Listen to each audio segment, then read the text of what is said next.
Welcome back to the channel. Today we're going to be doing a few more modifications on the Ecoboost swapped Ranger and taking up to the drag strip with some drag tires on it and see if we can break in the 11s this time.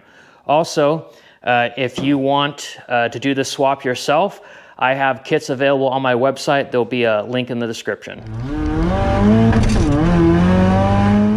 I got the Ranger pulled up here at the shop, and the first thing we're going to work on is some extra cooling for this intercooler. We're going to do some water misters. The problem with this setup is to keep the sleeper look, I kept that intercooler sucked back in there, so you don't really, I mean, if you really know what you're looking for, you see that's an intercooler, not a radiator, but it looks like a radiator behind there, not an intercooler sticking out front. So it sits really close to the radiator, because the intercooler's right underneath here, radiator's right there, and the intercooler tends to get heat soaked, and when that happens, you start losing power because your intake temps are too high. So the idea is to mount some misters in here in the grill, mist onto the intercooler, and it should cool it down via evaporation. I'll show you in here what we got. So these are little water misters. They use this push lock 1/4-inch tubing that works good for airline, whatever. I don't know what it's rated for, but it's relatively cheap. Push to lock, so there's no fittings to mess with, and it has a little brass spray nozzle. Got some more fittings to do 90s and splits and T's and stuff like that. Have a basic 12-volt electric water pump that has a, let's see, it's rated for about 80 PSI. It has a pressure switch and it kicks on and off there. So this will be up at 80 PSI doing a nice mist. And then we have this fuel cell for a water tank. This was only 40 bucks on Amazon, and it was a lot cheaper than me trying to fabricate something. So I just went ahead and bought a 2-gallon fuel cell for that. I need to get this mounted up on the side here. Need to build a bracket and weld it on there. First thing first is to pull that grill off and get this sprayers mounted up on there.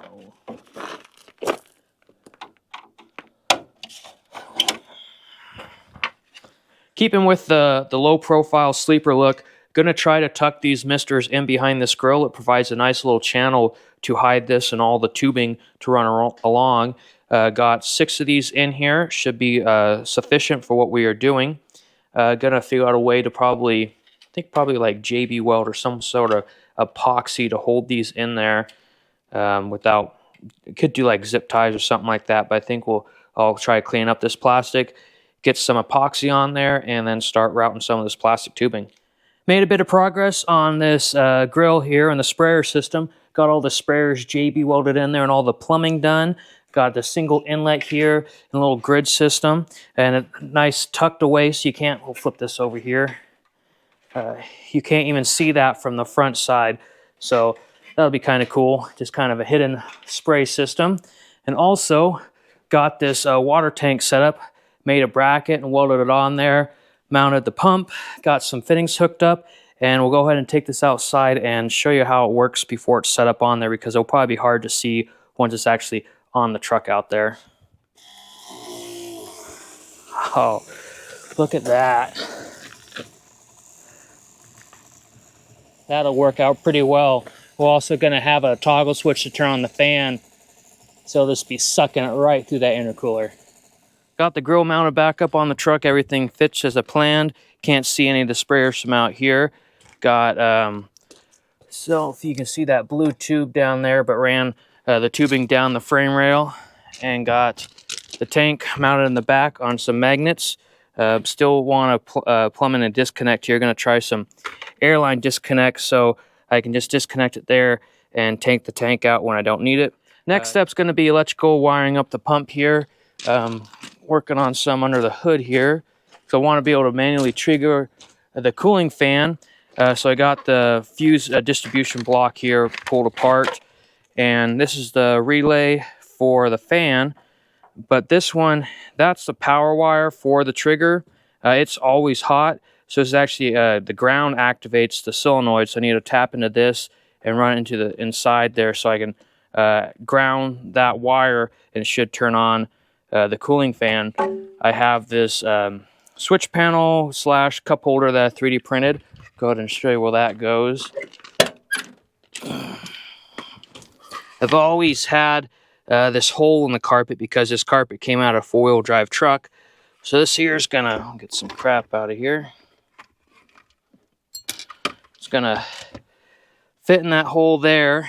Give me a cup holder and a little tray.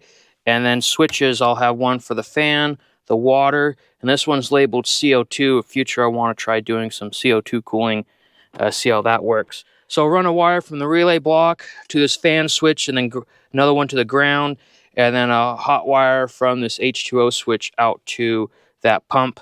And so I'll just be able to turn them on from here, and we'll get our cooling. Well, I got all the plumbing done in this tank. Got my electrical and the quick connect, so I can easily take this out. Let's go ahead and show you inside the cab here. One thing before we get in there, had an extra hood, so I went ahead and cut it out for some extra ventilation. We'll see how that goes. This is the original hood for it, but it accidentally got drove over, so I beat it out, and it's not perfect, but it's perfect for what I'm doing here, and it shows off the engine a little more. So a little extra cooling there. Got the switch panel mounted. I don't know if you'll be able to hear it, but that's the fan, and that turns on the water, and it's securely mounted in there, and now I got a cup holder. Other thing, we got the drag slicks and the front skinnies on, all ready to go drag racing. Gonna be loading this up on the trailer and taking up to PIR. Unfortunately, I didn't get the correct rear springs because Amazon doesn't know how to properly ship a leaf spring, and they had to send it back because the box was damaged. So anyway, still got the high leaf springs in the back. I guess it looks more like a funny car this way because it's kind of jacked up in the rear. Not my ideal, but it'll work for doing what we're doing.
Back here from racing last night with the Ranger.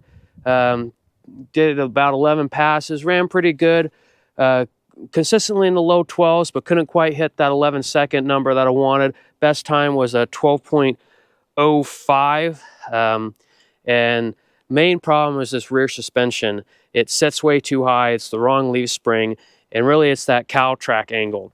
That bar should be about parallel with the ground, and it's pointed up at quite a steep angle. So what happens when you launch, it's loading that back end too aggressively, and it ends up compression.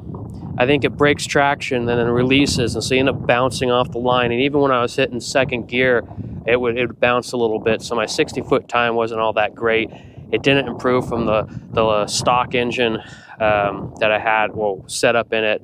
So I think if I fixed that rear suspension, I'd be down 11s consistently if I could launch harder. So the reason the rear leaf springs aren't right is because turns out the 94 springs I used on this are different than what this needs to be, so it sits too high. This should be probably about another 2 or 3 inches lower than what it is now. I ordered the right springs, but Amazon messed up and didn't know how to box them correctly. But right now, that's probably going to be it for working on the Ranger. I'm going to put my street tires back on and just start driving around. Hopefully get the leaf springs on. But it's near the end of the summer. Probably not going to do any more track days. I need to put my time onto some of these other projects. And maybe next spring, get this back out and dialed in and hit the track again.